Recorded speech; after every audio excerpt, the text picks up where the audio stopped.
This is Mari Robeson of Love Lulu Creative, a podcast that supports and celebrates artists and creative entrepreneurs while giving back to the community in a unique and meaningful way. This is episode number 10, and today I have such a fun interview with the lovely content creator, Erin Summer. Erin is so joyful and her work is so happy. I've been following her for a while and I just really love everything that she does. It's clever, it's quirky, it will definitely make you smile. And I wanted to know more about her. And as we got a little bit deeper into the conversation, come to find out she didn't start out as a content creator for all these big companies like Benefit Cosmetics and Perrier. She started doing something very different and loved that creative business, but because of a health issue, she had to stop. And instead of giving up, which I love, she stuck it out and kept asking herself, what is it that I can do as a creative, as an artist? What do I enjoy? What can I bring to the world in a different way? And she starts this content business. So it's super interesting. And I also really love how Instagram was able to give her an opportunity to connect with these other companies. We kind of talk about how these jobs transpired for her. And I mean, wow, like they're very impressive and how it's just such a fun story. Anyway, I'll let her explain the whole thing to you. And another thing that we talk about, which is also super interesting, we talk about the different platforms like Etsy and Society6 and Redbubble and what that looks like if you want to sell a product. And she has her thoughts on that, as do I. So I think that that will be some helpful information for you as well. And it's just fun. This is a really fun episode. She's a great person, and I know you're really going to enjoy this episode with the lovely Erin Summer. Hello, Erin. It is so nice to finally meet you. And I'm so excited to have you on the podcast. Thank you for having me. You are a visual creative and you do content creation for some pretty big brands. But before we get into that, I really kind of want to go through your creative journey and how you got to where you are today. Sure. So did you, by the way, you're my first international guest. Oh, I'm pleased to be the first. I'm super excited. I feel like so many talented people live in Canada. Oh, that's great. Well, I guess I'm talking to you live from Canada, Ontario. I'm just about 2 hours north of Toronto. Okay, I thought you were in Toronto. No, my husband and I recently traded in our downtown condo for a 160-year-old house in the country. Wow. A big change, but it's been absolutely incredible. And the number one thing that's been amazing is that I have a lot more space. Sure. I live in kind of the country too. I have a couple of acres, but I'm in California, out by the ocean. Well, I would trade you in a heartbeat. Let me say. I do feel pretty fortunate, I have to say. In fact, our first house was a 1908 California bungalow, so I relate to old houses, but not 160 years old. That's a lot of work. It is a lot of work, but so far the house has been so good to us. I feel like we're welcomed here. I feel like the house embraced me the moment I went through the door, if that makes sense. So I know, absolutely. I think that's absolutely true. And I'm sure the house is very excited about all your creativity. I sure hope so, especially when I'm making a mess. I know. Well, you have to make a mess to make something beautiful sometimes. That's okay. Yes, that's very true. So did you grow up in Canada? Is that where your whole life? Have you been there? I've been here my whole life. I was born and raised in Toronto. I went to school multiple times in Toronto. My whole life just been in this general area. And I love it. And I love being Canadian. But also too, it's great to connect with our friends to south of the border, especially because there's so many more opportunities, particularly for creatives coming from the U.S. So I'd say that probably 90% of the clients I work with are American. Oh, really? That's very interesting. Because I did look at your portfolio and I do see some other companies that are not based in the US. So nowadays it's so much easier with the internet. I mean, I work with a lot of people that I've never met. The internet has opened up like infinite possibilities. Right. Just to connect with people that you wouldn't have, 20 years ago. So I feel really blessed to live in this day and age where it's really just as simple as sending somebody an email or a personal message. Correct. I know. I agree. So you said you went to school multiple times. The one I found super interesting was you went to what was the school? George Brown College. I've been to George Brown College. Actually, I attended George Brown College twice. Okay. The first time around was right after I graduated high school. I did not know what I wanted to do. I had no idea. Where friends were going off to university to study to law. I had no idea what I wanted to do. So I just enrolled in a general arts and science course. And that was my first sort of steps into post-secondary education. But then my last time at George Brown College, I actually was enrolled in the fashion design program. And that is what is so interesting, because then that leads into, did you go into working with brides and in that industry, or what was the work that led after you went to school there? So the thing that really stuck out to me, something that I really loved to do, was creating accessories, primarily bridal accessories. I love to do hats, veils, headwear. I did a lot of fascinators, that sort of thing. Mostly it was sort of hand-sewn, small batch, and I just absolutely loved doing that. And just working with all the interesting materials and being inspired by couture. Mm-hmm. That's what I love the most. I never really mastered the industrial sewing machines. I was terrible at drafting patterns, but when it came to doing accessories, that was my sweet spot. Well, yeah, it is.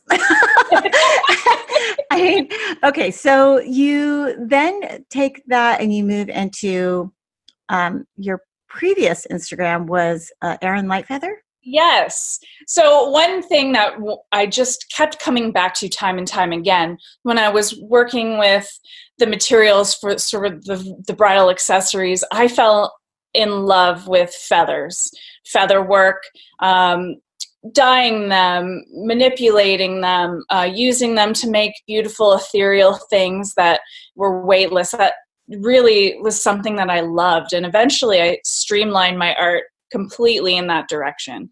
So it was only feathers all day, every day. Wow. And it was something I absolutely loved and did for about 3 years. And I was reading on your blog that you said that what made you realize at some point you were, this is something that I didn't know about the way the feathers were being produced. Oh yeah. Well, that it's funny. We're very aware of where fur comes from and where leather comes from, and we make conscious choices not to wear them or use them. But feathers, for some reason, there seems to be a disconnect. People don't realize that there's actually some really cruel feather harvesting practices that go on. A lot of birds, unfortunately, are live plucked. And they have very miserable existences, and it was terrible. So when I discovered that, I had to make a choice. Do I continue to work with feathers ethically, or do I just completely abandon it? Because there's no way that I could ever make art at the expense of a living creature. Of course. So through that, I did a little research online. I checked out what was available to me here. I found some great places where I could ethically source feathers. There wasn't a whole lot of options. It was basically goose, duck, and occasionally some ostrich that would come to me, and they were from farms where they were free range, living happy lives, and they were either naturally shed or they were sent to me, after they were, used in the meat industry, but they had lived like a free range life. So I used that, and that worked for me really well. It was a lot more work and a little bit more expensive, but I could also live with myself at the end of the day. Something I would never ever have thought about. I would just think, oh, these feathers just pull off. Absolutely. And you know what? It didn't even occur to me until I started looking. Yeah.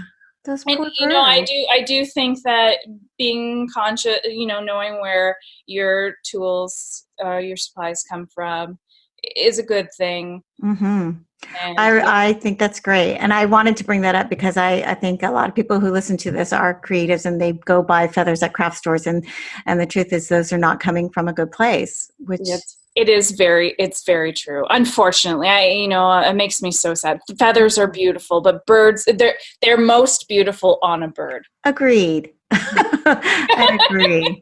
Yes. So that you had quite a following on Instagram with Erin Light Feather, and you just stopped that one day. Like, what made that? What made that happen? I did well. I had a good client base, and I had a nice following.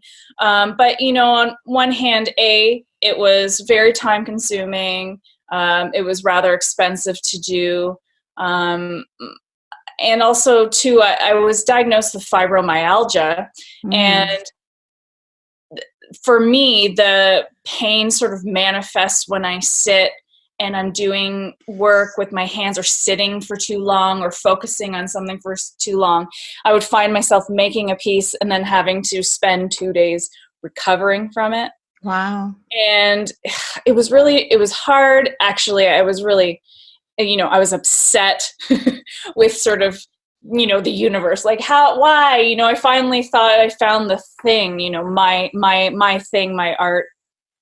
And now it's failing me. And I was really upset about that for a while, but I had to make the choice to stop doing a lot of detailed work with my hands.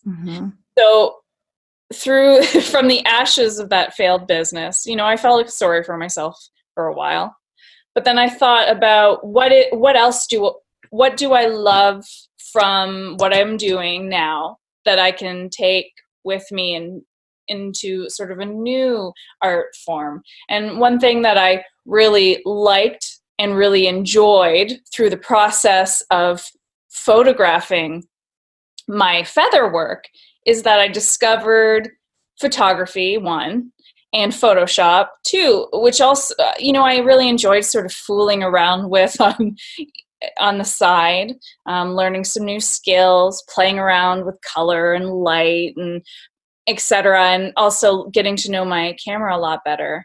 And then I thought, maybe this is something I should spend a little bit more time exploring. Less work with my hands, more work with the camera. What kind of camera were you using at this time? Or what do you use now? I still, I'm using the same camera. I bought this camera for the feathers stuff, and I'm still using it. It's a Nikon. It's a D330. It's nothing fancy. It was actually the most affordable camera that I was looking at a future shop that I thought that I could use, but it's been a trusty friend. Sure. If it's working. It is working. Yeah. And actually, it's just in the past month or two where I've thought, is it time to get a new one? Is it time to upgrade? And we'll see where this year takes me. But okay, before we jump into this, first of all, I really appreciate you sharing that story, because there's a lot of people when faced with something like that would just truly fall down the rabbit hole and not climb out of it. And the fact that you chose to reinvent yourself and kind of see what else can I do, how else can I explore my creativity, is something I think all artists will face at some point in their career if they're truly striving to be an artist. So it's a reinvention all the time, right? But exactly. I really do appreciate you sharing that, because that's a real life situation that can happen to many people.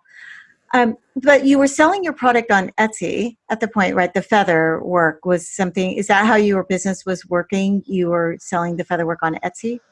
Actually, you know what? I only did Etsy for a short period of time. I found that the most effective way of, taking orders from clients was email. But a lot of people wanted custom. They would send me pictures, or they reference something that I had posted prior. So we would just work it out basically through email and DMs on Instagram. I did flirt with Etsy a few times, but I did find that I didn't love the Etsy experience as much. It was good to me in some ways, but in others, I preferred the freedom of doing it client and me personally. That's what was kind of hoping what you would go there with that, because I think some people really it's one of those platforms where you have to really be committed to it, and I think even like the earlier adapters did really good with Etsy. Now there's so many people on Etsy. I was just curious how your experience was with that. Well, let me say this about Etsy. As much as I didn't like it recently, I first started on Etsy in 2008. Oh my gosh, that's a decade ago. How is that crazy? That was where my very first shop was that was my first flirtation with the bridal accessories, but it was really sort of primitive stuff. But making my first sale on Etsy was such a huge deal. It was so exciting. The thought that somebody wanted to buy something that I had handmade was like such a high, and I'll never forget that. That's great. That's a great story too. Okay, so you discover, you're like, okay, there's no way I can do this anymore. Make these feathers. So it's time to do something different. You love photography, you love graphics, you love your camera. And then what?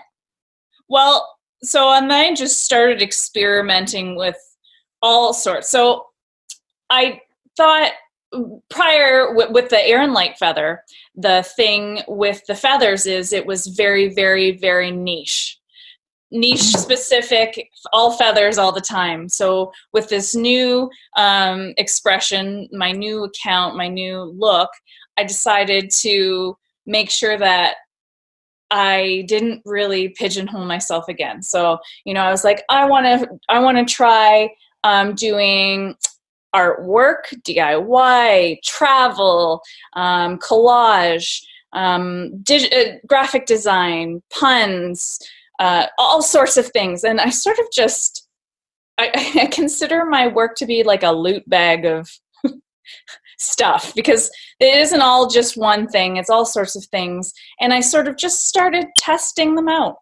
I didn't have a plan. I just would make things that would either make me laugh or things that I just liked the look of. And I would post them on the new account and just see what worked and see what didn't. And also, the more experienced I became, the more my work evolved. And it was really all basically just trial and error and seeing what resonated and continuing on from there. And that's sort of how I came to the place I am now.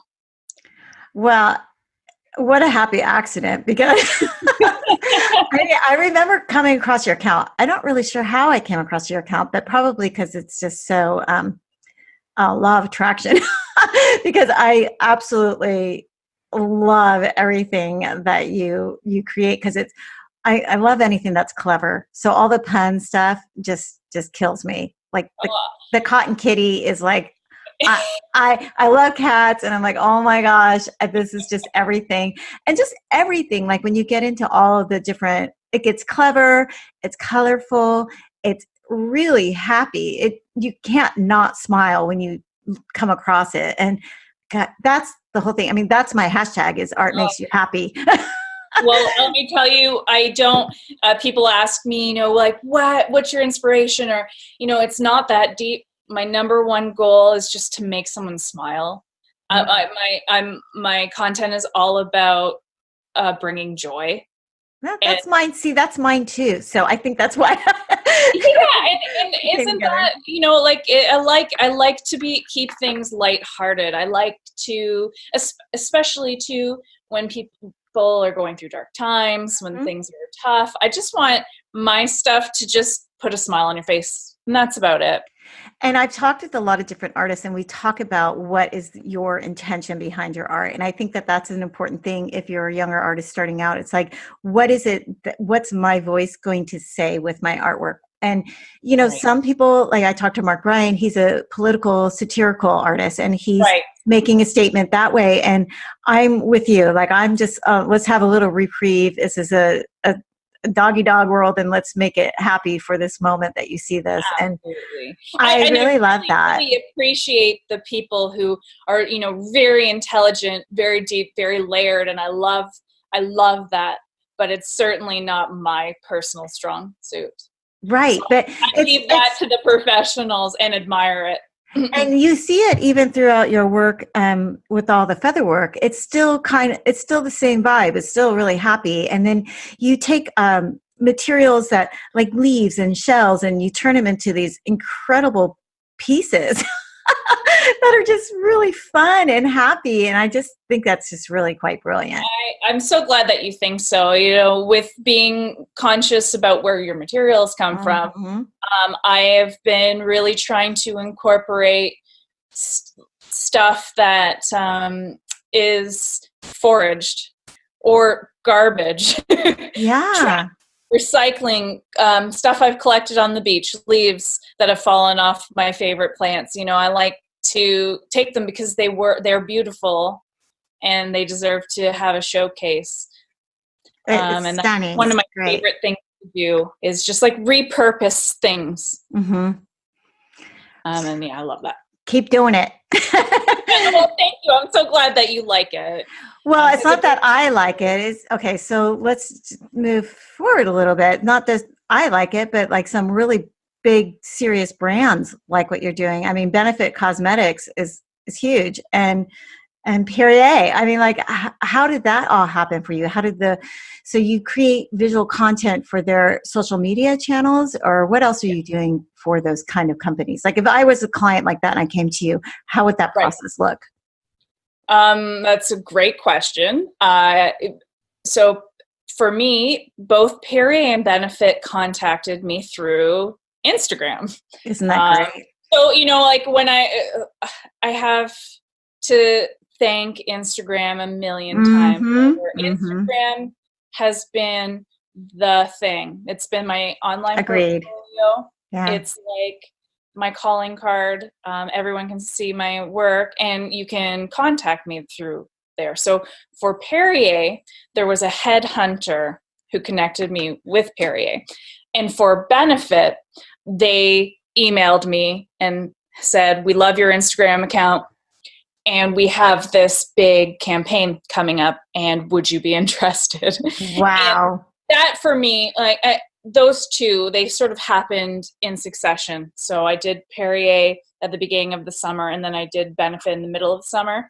And that when I actually, because I always felt, you know, you fake it till you make it. You fake it till you make it. That's always been my mantra. Okay. And then when I replied to Benefit, yes. Then I said, you know, I don't think I'm faking it anymore. I think I've actually made it. Yeah, I actually know what I'm doing. This is so cool. I said, well, we'll see. I'll see if I've made it, if they approve of what I've made it. But you know what went off well? It was their first major campaign that they had done with an outside artist, outside of their corporate structure. And they sat down with me afterwards and gave me a review, and they were absolutely so nice, so generous, and they gave me so much confidence. And they actually said to me, "You need to trust your instincts because they're on point, and just keep on doing what you're doing." And I thought that, you know, that meant the world to me. They saw my work on a billboard in Times Square in San Francisco and thought, "Oh my God, this is unbelievable. I made this in my garage in Canada." And wow. So I should have looked for that. I go to San Francisco all the time, and I saw the Benefit in the stores. I saw the displays, but I didn't see a big billboard. But that's super exciting. They had an event where, their original concept was they were going to do a big deal. So October 2nd was designated as National Brow Day. You know how there's a National Pink Day. So okay, we're all about the brow Day. So they wanted to do a campaign that launched on October 2, but correlated with that, they were going to do a Guinness Book of World Records attempt of the most amount of people doing their brows at the same time.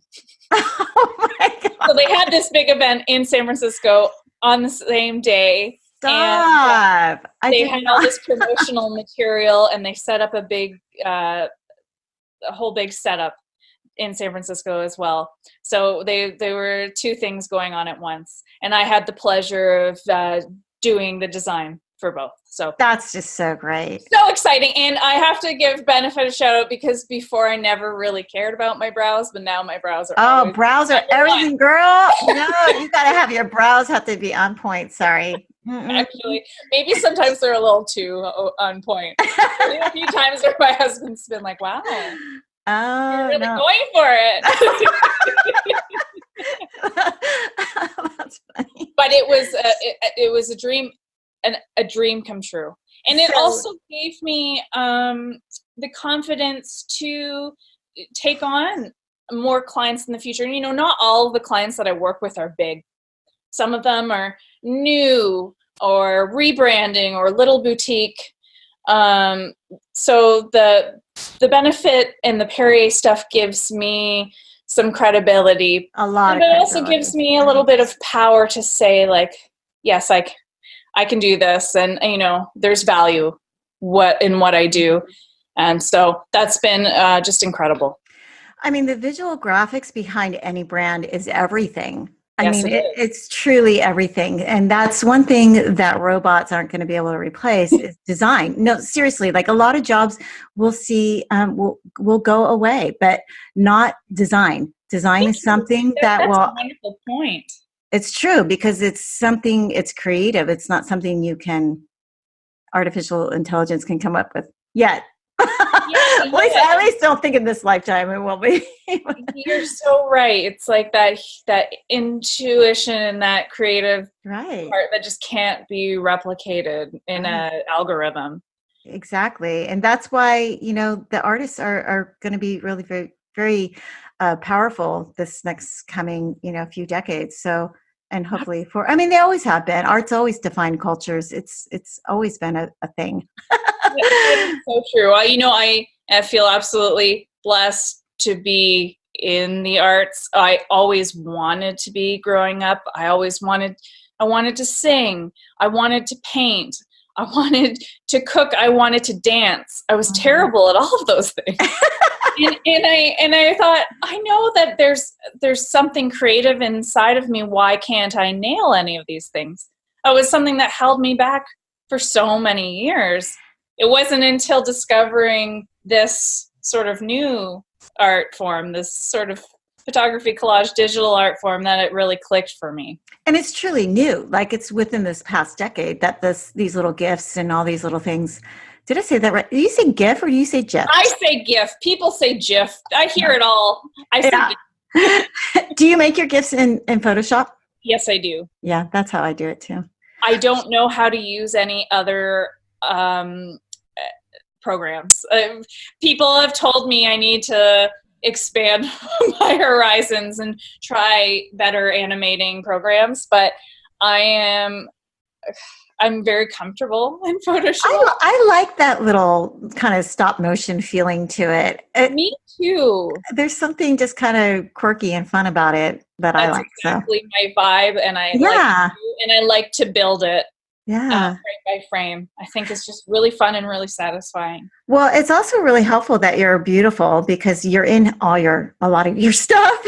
Well, thank you. But also thank you, Photoshop, because trust me when I girl's say best friend. I correct all the things that I feel like need to be corrected. And so I appreciate that. I do use myself. I'm the only model I have here besides my husband and my dog, who both are camera shy. That's funny. I have one cat that is not camera shy and one cat that refuses to have a picture taken. Oh, does the cat that liked to be on camera, do you get to use her? Oh yeah, I take pictures of her all the time. She's a poser. She knows how to do it. She was like a famous movie star in a past life or something. I don't know. The other one's like, no, no, no, no, no, no pictures of me. That is so cute. Well, there's some, semi-famous pets on, Cats of Instagram. Yeah, absolutely. So no, I don't have time to make an Instagram account for my cat. She's not that fabulous. She's just a little tabby cat. I'm sure she's so fabulous. She's just a little rescue kitty. Well, yes, we also just adopted a rescue dog. He's not too fond of the camera, but that's okay too. He's allowed to enjoy his new life here. Oh, I bet he's gonna love living in the country. How fun for a dog. You might need a couple of them. Keep the deer away. Yeah, exactly. So, but how do you take the pictures of yourself? So does your husband take those pictures? Yes, he does. Oh, you have a good one. I do have a good one. And I'm really lucky because he also so he and I both work from home. That's why we could afford to pick up and leave the city and move kind of far up north.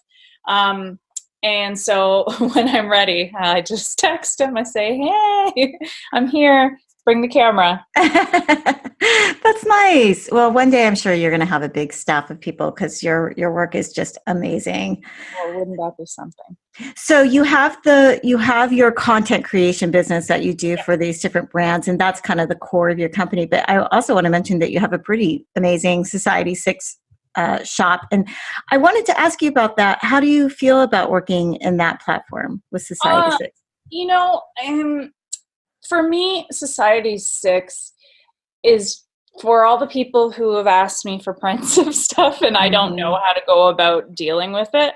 Mm-hmm. So I like Society 6 in the sense that people have access to my work. I would say that I only get a couple of cents. Oh, really? Is it order? I'm not making any money whatsoever. It's basically Society 6 taking their cut, and that's that. But funny enough, I make the majority of my sales on Redbubble. Oh, Redbubble. The funny thing is, I set up a Redbubble maybe a year and a half ago, listed a few things, and forgot about it. But for the past couple of months, I've been getting an email every other day that I've sold a sticker or sold a print, and that's been pretty cool. And I had made a note this week to update that. That's interesting. I have come across that platform too. Redbubble is not in the U.S., right? It's not in the U.S., but I'll tell you this: it is the exact same thing as Society 6. Like I actually I wonder, are they owned by the same people? Like they upload. Process, everything about it is almost identical. So I feel like Redbubble is maybe the UK version of Society 6. Well, I like the idea of those platforms if you were actually making more than a few cents on them, because I have to say that I could probably make more if I adjusted focus on it, et cetera, et cetera. I've never gone that deep into it. And I probably should. I love to create. I have terrible business sense. And I don't know how to, beyond putting pictures, don't really know how to do the things, sell things, etc. That's a good podcast episode. I'll have to. Absolutely. Oh my gosh, I'm completely clueless when it comes to, products or marketing yourself or, taking the initiative, even just writing a blog post. There are so many times I thought I should do this. I have nothing to write.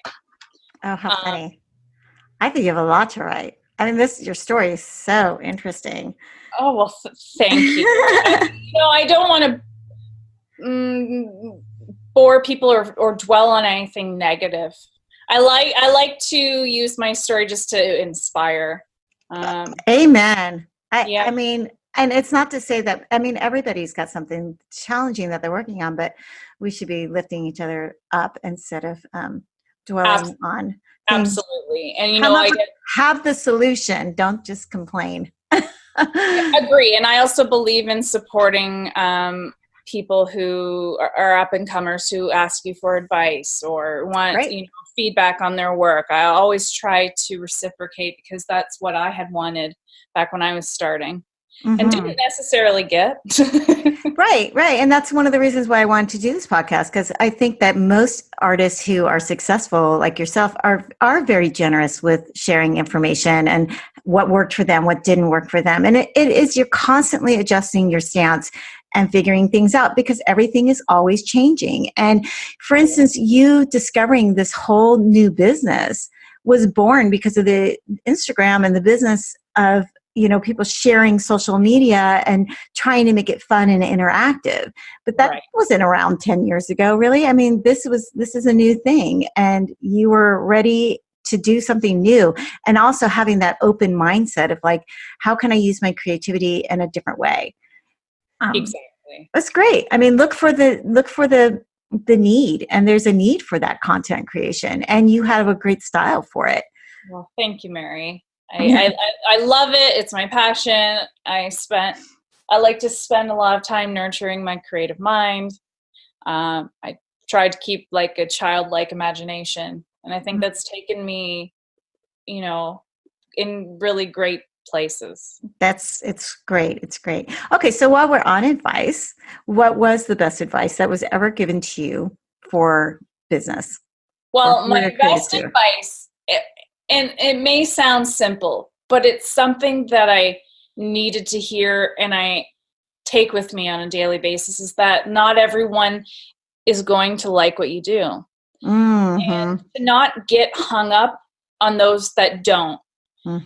Celebrate the ones that do, the people that support you, or if you're happy with it, that should be good enough. I can't tell you how many times I've felt a little bit, sad that one person that I say I admire doesn't like what I do, but then there's 100 people who do. And that's where my focus should lie. So that advice really kind of just changed everything for me. It was like a huge awakening. Oh yeah, I don't have to cater to everyone. That's impossible. It'd be very hard to do that too. So it is impossible. Yeah. That's and you know what? It's a huge weight off your shoulders. Sure. And especially for artists, because I think we feel a little extra special vulnerability when we are putting our work out there, because it's part of us that we're putting out there. So when it gets critiqued, it feels a little, it's a little tough. 100%. Or, you'll see someone that you really admire doing something awesome that you're not necessarily good at. And they're awesome. They're great at it. It's great to say, let them be great at it, and you keep being great at what you're great at. Just find your thing, right? There's room for us all. And not only is there room, we need it all. So yes, keep creating. Okay, and so what would be your best advice that you would give a younger creative, say someone who's just coming out of art school, or someone who maybe they didn't go to college, or they couldn't afford to go to college, but they want to be in a creative field? What would be your advice for them? Oh gosh, for me, that's like a beautiful thing. My advice would be, one, take your time. Discover what it is that you're good at. Find your own unique point of view. Don't get hung up on what people who maybe you admire are doing and try to copy it. Take the time to develop your own personal style. That will really help, I think, make you feel like you're doing something with purpose and meaning. And also, too, I can't stress this enough. I spent a lot of time going back to school for things that I didn't use. And then when it came time, after I was done with fashion design school and I didn't use it, and then I wanted to get into photography, etc., I thought, I cannot go back to school again. What are you going to do? Well, I turned to YouTube. I looked for tutorials. Like, you can find anything online. Watch tutorials of the skills that you want to learn. Take the time to develop these skills. And also, don't be afraid if you're not good at one of them. You'll find something that works for you. there you have like a world of infinite possibilities at your fingertips when you log online. I don't think you necessarily have, I'm not knocking university, post-secondary. You do what interests you, but I think that you can learn some incredible skills for free if you just go looking for them. Mm-hmm. That's how everything I learn, everything that you see on my Instagram is something that I've learned on YouTube. I get it. I mean, seriously, that's how I learned how to do this podcast. That's how I learned how to do so many different things. And isn't that amazing? Amazing. I've been wondering what goes into a podcast. It seems daunting to me. It seems like a huge undertaking, and here we are. And well, and this is like a vlogcast. I don't even know what it's called because it's a video, so it has the graphics as well. So it's, I'm still learning about what's good video equipment, software, that can make it better. And, you're always kind of looking to make it better. And I did go to college for art and design, and I did learn a lot of the fundamental things, but, Photoshop wasn't around when I graduated. I had to learn all of that on myself. And that's a huge program. You forget, like if you're just using certain elements of it, you still got to go back and go, now, how do I do that one, that little film gift thing? Like you have to, it's just great to have those little YouTube tutorials that people are posting, and you can just watch it and go, oh yeah, that's right. That's how that is so true. You're right. It's a very, you can go use just the bare minimum, or you can go as deep as you want. And Photoshop has so many cool features, and it's constantly updating. So you're right. Even if you went to school 5 years ago, 10 years ago, the technology is constantly changing. If you love it, take the time to fool around with the new features. Well, you're really walking the talk. I really love how you turned one situation with the Erin Light Feather and you kind of spun it into something really, really cool. I mean, how great that you didn't give up. Oh, thank you, Mary. I felt like, I feel like a lot of the times I say, oh, it's happy accidents, but goodness, I'm very happy with the way things have turned out. Yeah. Well, I'm excited to watch. Turning lemons into lemonade is like, I've been pretty, has been a valuable thing for me in the past decade. Well, I love how you you wrote somewhere that you communicate with visual optimism, and just speaking with you like that, that came across before we even had a conversation. So you're succeeding.